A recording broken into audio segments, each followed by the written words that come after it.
नमस्कार, मैं पंकज पांडे, देख रहे हैं आप न्यूज 11 भारत और हाजिर हूं लेकर डंके की चोट पर। आज बात रिश्तों की करेंगे, रिश्तों के कत्ल की करेंगे, क्योंकि रिश्ते ऐसे बनते जा रहे जिसमें कहीं पर बहुत ज्यादा आवेश आ जाता है और आप हत्या कर डालते हैं, कहीं ऐसा आवेश आ जाता है कि आप बदला ले डालते हैं। यह दो ऐसी खबरें डंके की चोट में हम रखेंगे जिसमें मानव का जो आवेश है वो ऐसा हो गया है कि आप अपनी चीजों पर कंट्रोल नहीं रख पा रहे हैं। चतरा में खबर ऐसी आई जिसमें 15 साल पुराने एक मामले में अपनी बहन से जुड़े एक मामले को लेकर भाइयों ने बदला ले लिया, हत्यारे बन गए। दूसरी ओर दुमका से एक खबर आई जिसमें एक तरफा प्यार में एक युवक हत्यारा बनने जा रहा था। हालांकि जिसके खिलाफ और जिस पर उसने हमला किया, जिसको उसने आग के हवाले किया, वो अभी फिलहाल जिंदगी और मौत की जंग लड़ रही है। इसका भी बहुत सारी खबरें होंगी और खास में मुख्यमंत्री ने जो एक नई पहल की है उस पर भी बात होगी और सब बात होगी डंके की चोट पर होगी।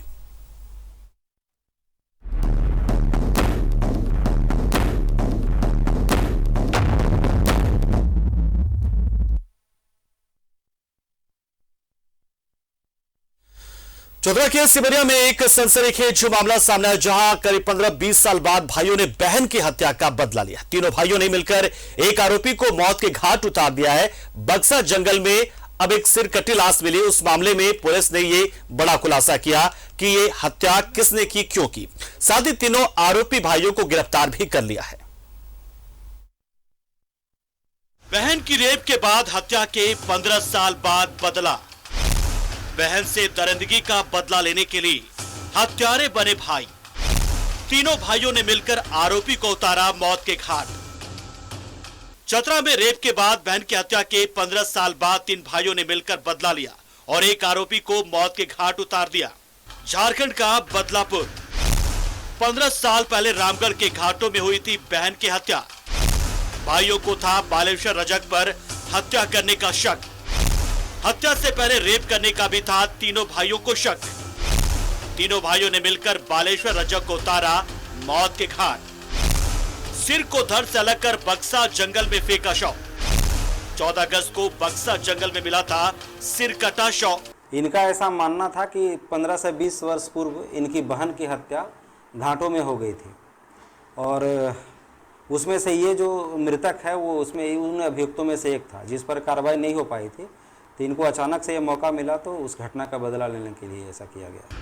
पुलिस ने सिरकटी लाश की गुत्थी सुलझा ली है। साथ इस मामले में सिमरिया के दुंदुआ गांव से तीनों आरोपी भाई गौतम बैठा, मनोज रजक और पिंटू रजक को गिरफ्तार कर लिया है।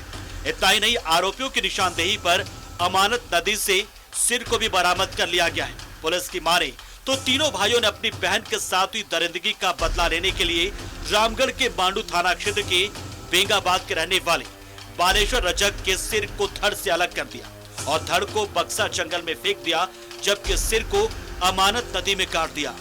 इस घटना में शामिल सभी तीनों अपराध कर्मियों को गिरफ्तार करने में कामयाबी हासिल की है और साथ ही साथ इस सरकटा लाश का जो सर है वो हमारे अमानत नदी से भी बरामद कर लिया गया है।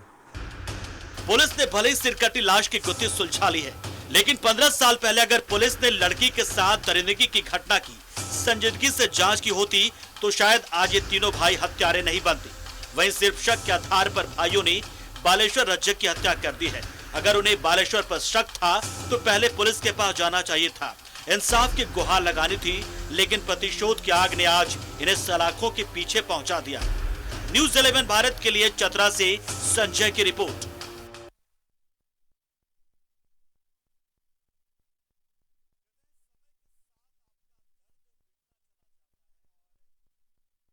जो दर्द की सबसे बड़ी दवा समय होता है, लेकिन इस मामले में 15 साल बाद भी दर्द ऐसा रहा कि इन भाइयों को हत्यारा बन जाना पड़ा। सवाल ये कि अगर शक के आधार पर हत्या की गई थी और वो शख्स निर्दोष हो तो। हमारे साथ हमारे सहयोगी संजय जुड़ चुके हैं, पूरी जानकारी उन्हीं से हम लेते हैं। संजय, पहली नजर में हम देखें तो अपनी बहन का बदला उन्होंने लिया है और वास्तव में कई बार फिल्मों में हम देखते हैं कि जब जो गुंडा होता है वो अगर बहन के साथ ऐसा कुछ करता है तो जो हीरो होता है वो उस बहन के साथ किए गए किसी भी गलत काम का बदला लेता है और हम ताली बजाते हैं। ताली बजाने का मन करता है, लेकिन हाथ हमारे बंधे होते हैं कानून से। इस कानून को समझना भी बहुत जरूरत है, क्योंकि कानून की इज्जत किए बिना आप एक सच्चे और अच्छे नागरिक नहीं हो सकते, जाहिर सी बात है। इस मामले में फिलहाल अभी क्या पुलिस वालों का क्या कहना है, संजय, ये जानना चाहेंगे आपसे।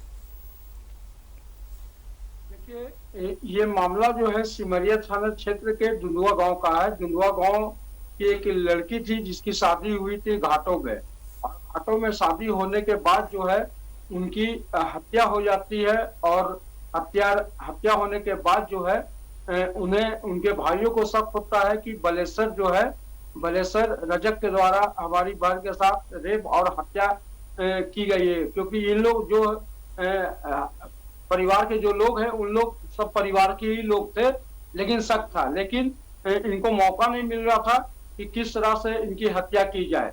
वो चतरा के आए हुए थे, चतरा क्षेत्र में घूमने के लिए बलेसर रजक, और उनकी गाड़ी एक्सीडेंट कर गई थी। एक्सीडेंट के बाद जो है इन लोग को मैंने बेहोशी हालत में मिला गया था, तो इन लोग इसको उठा करके जो बक्सा जो जंगल है वहां लेके गए थे, और वहां ले जाने के बाद जो है इन्हें समझा कि मृत है और इनको फेंक दिया गया था।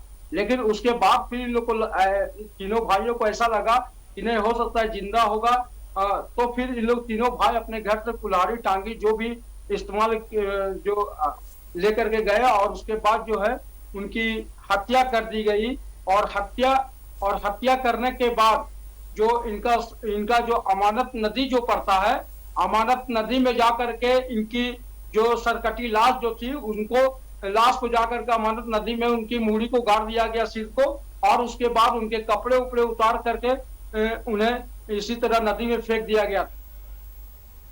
बिल्कुल बिल्कुल संजय, बिल्कुल सही कहा आपने कि देखिए, सही बात है कि एक बहन और भाई के बीच का जो रिश्ता होता है वो बहुत ही महत्वपूर्ण होता है। हमने बीते दिनों अभी रक्षाबंधन मनाया है, अपनी बहन की रक्षा का हमने संकल्प लिया है, और जाहिर सी बात है बहन के साथ ऐसा होता है तो कोई भी भाई ये नहीं चाहेगा और उसका बदला लेने की कोशिश जरूर करता है। हालांकि ये बदला होना नहीं चाहिए, क्योंकि आज हम एक लोकतंत्र में रह रहे हैं, कानून के साथ हम रह रहे हैं। हर एक चीज की एक सिस्टम होता है, उसी सिस्टम के मुताबिक हमें जाना चाहिए होता है। अब सवाल यहां पर यह उठता है कि दरिंदगी जो आज की है, इन लोगों ने दरिंदगी जो की इन्होंने थी और उस शख्स को मारा था, अगर वो निर्दोष निकले, सबसे बड़ा सवाल यही है, अगर दोषी हो तब भी इन्होंने कानून हाथ में तो लिया है, लेकिन अगर निर्दोष हो तो फिर क्या हो उसका।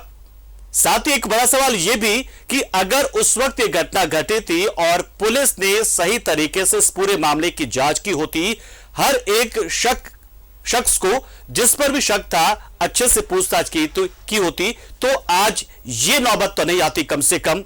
हालांकि बहुत सारे लोगों को ये अच्छा लग रहा होगा कि ऐसे भाई होने चाहिए, एक नजर में अच्छा लगता है, लेकिन अब आप ये सोचिए कि एक नजर में तो आपको अच्छा लग गया, ये भाई अच्छे लगे आपको कि उन्होंने अपनी बहन के साथ हुई उस दरिंदगी का बदला ले लिया है, लेकिन उस बदला लेने के बाद अब उनकी जिंदगी कहां पर है, यह भी सोचना होगा आपको। एक दूसरा पहलू और सबसे महत्वपूर्ण पहलू एक मानवीय पहलू है, एक मानवीय पहलू जिसमें कानून जैसी कोई चीज नहीं होती, जिसमें आपने कानून को नहीं देखा, आओ देखा ना था, आपने बदला ले लिया, वो भी सिर्फ शक के आधार पर। संजय फिर हमारे साथ जुड़ रहे हैं। संजय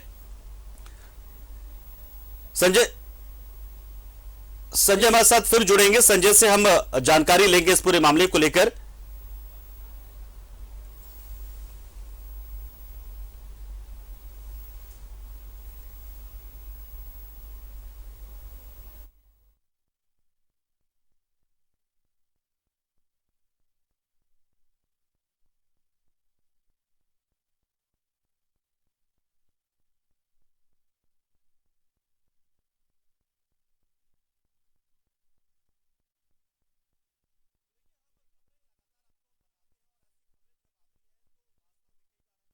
सिमडेगा में, गुमला में छोटी छोटी बातों पर हत्या कर दी जाती है। लोगों का गुस्सा इस कदर होता है कि लोग उस गुस्से में सब कुछ भूल जाते हैं कि उसके क्या क्या फिर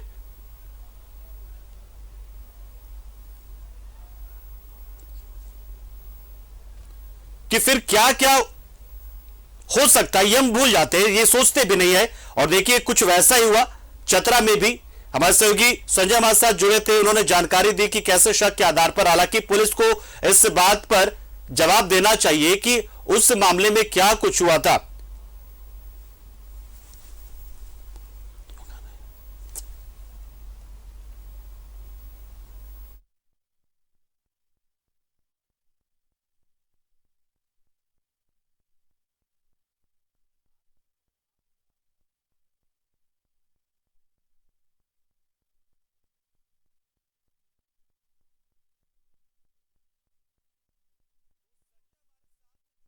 संजय से जानते। संजय, जब उस वक्त घटना घटी थी आज से 15-20 साल पहले, तो क्या उस वक्त पुलिस के पास ये मामला नहीं पहुंचा था? क्या पुलिस ने सही तरीके से जांच नहीं की थी?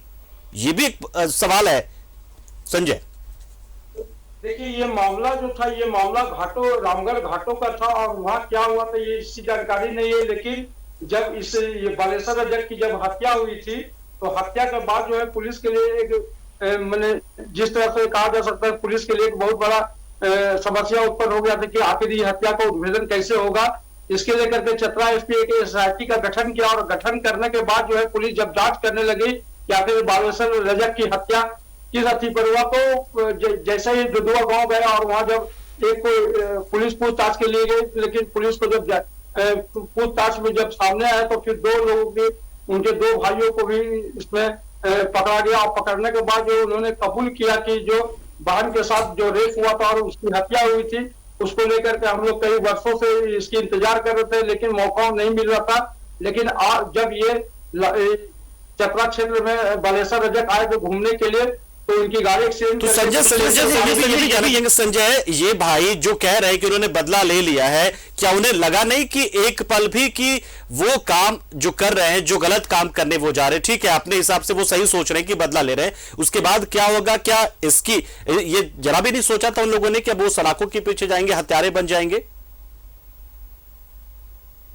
साफ तौर पर था कि बहन के साथ जो रेप किया था और उसकी हत्या किया था, उसको किसी तरह से निपटाना और उसे निपटाने के तहत जो है वो इस तरह से घटना को अंजाम दे करके जो है तो वो ये सोच रहे कि बहन को जो है जिनके साथ गलत किया गया था उनको इंसाफ मिल गया है। लेकिन पुलिस क्या कह रही है?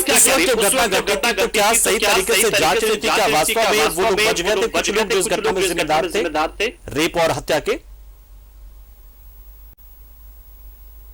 चतरा पुलिस की इसकी जानकारी नहीं थी, लेकिन जब बालेश्वर की जब हत्या हुई उसके बाद जो है पुलिस जो है ये तीन जो उनके भाई थे, तीनों भाई को इनको गिरफ्त में लिया। गिरफ्त में करने के बाद जो है ये मामला खुलासा हुआ कि हमारी बहन के साथ ये रेप किया था, उसकी हत्या किया था। उसके बाद हम लोग इंतकाम में इनकी बदला ली है। अब आगे इस मामले में क्या कुछ होगा? मतलब जेल भेज दिया गया है, अब आगे क्या क्या होगा अब आगे इसमें? जो है हत्या में जो सामान जो उसमें प्रयुक्त किया गया था, उसमें जो कुल्हाड़ी था, मोबाइल था, उसके अलावा जो है मोटरसाइकिल था, उसको पुलिस ने जब्त कर लिया। जब्त करने के बाद जो है इन लोग को आज कोरोना जांच के लिए सदर अस्पताल लाया गया था। कोरोना जांच के बाद जो है इन्हें फिर सलाखों के पीछे भेज दिया जाएगा। चलिए शुक्रिया संजय, हमारे साथ जुड़े आप। जानकारी आपने तो देखिए किस तरीके से अपनी बहन के साथ हुए एक रेप और उसके बाद फिर हत्या के एक 15-20 साल पुराने मामले में भाइयों ने बदला तो लिया है, लेकिन आज वो हत्यारे बनकर सलाखों के पीछे हैं। शुक्रिया आपका संजय, हमारे साथ जुड़े आप, जानकारी आपने दी।